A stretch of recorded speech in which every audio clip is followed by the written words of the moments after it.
যুক্তরাজ্যের লন্ডনে প্রবাসী বাংলাদেশিদের নিয়ে পালিত হলো এনআরবি ডে। প্রতি বছর 30শে ডিসেম্বর প্রবাসীদের অধিকার সংরক্ষণের জন্য পালন করে অনাবাসী বাংলাদেশিরা।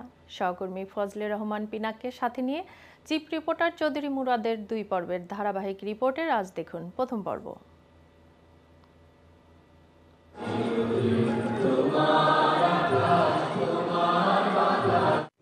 অত্যন্ত উচ্ছ্বাস আর আনন্দঘন পরিবেশের মধ্য দিয়ে যুক্তরাজ্যে পালিত হলো এনআরবি দিবস। বাংলাদেশ প্রবাসী কল্যাণ পরিষদ প্রত্যেক বছরের মতো এবারও 30 ডিসেম্বর এনআরবি ডে আমরা খুবই সাকসেসফুল একটা প্রোগ্রাম হচ্ছে আমাদের কমিটিকে অধিকার দেওয়ার জন্য প্রবাসীরা যেতেছি তা এই বাংলাদেশের অর্থনীতি চাকা সচল রাখতে আমরা যে কষ্ট করে থাকি সেটা রিকগনিশন হিসাবে যে আমরা এই দিন আমরা সেলিব্রেশন করব।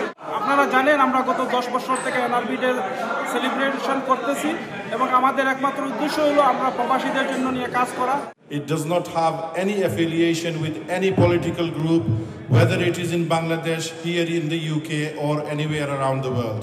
প্রবাসী কল্যাণ পরিষদের উদ্যোগে এই দিবস পালনে ব্রিটেনের সর্বপ্রান্তের সংগঠনের এবং বিভিন্ন গণ্যমান্য ব্যক্তিবর্গ এই দিবস পালনে উচ্ছ্বসিত হয়ে যোগদান করেন রয়্যাল রিজেন্সি হলে।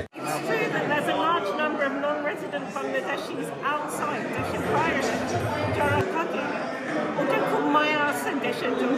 প্রবাসী কল্যাণ পরিষদকে অনেক অনেক ধন্যবাদ জানাচ্ছি প্রবাসীদের জন্য, এনআরবিদের জন্য এত সুন্দর আয়োজন করার জন্য, প্রবাসীদের কথা বলার জন্য, প্রবাসীদের সমস্যাগুলো তুলে ধরার জন্য। আমি আশা করছি প্রত্যেকটি সংগঠন একত্রিত হয়ে প্রবাসীদের কথা বলবে, প্রবাসীদের জন্য কাজ করবে।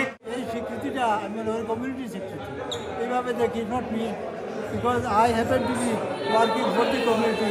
Well, I'd like to thank all the trustees of this organization for honouring my father, even after his 4 years since he passed away, but honouring him for his achievements here in the UK.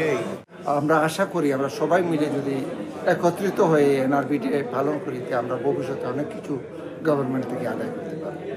এই অনুষ্ঠানের মাধ্যমে বাংলাদেশ সরকারের কাছে তাদের একটাই দাবি, প্রবাসীদের যেন মূল্যায়ন করা হয় এবং প্রবাসীদের দাবি দেওয়া মূল্যায়নে সরকার সচেষ্ট থাকেন, এমনই প্রত্যাশা নিয়ে পালন করলেন এনআরবি দিবস।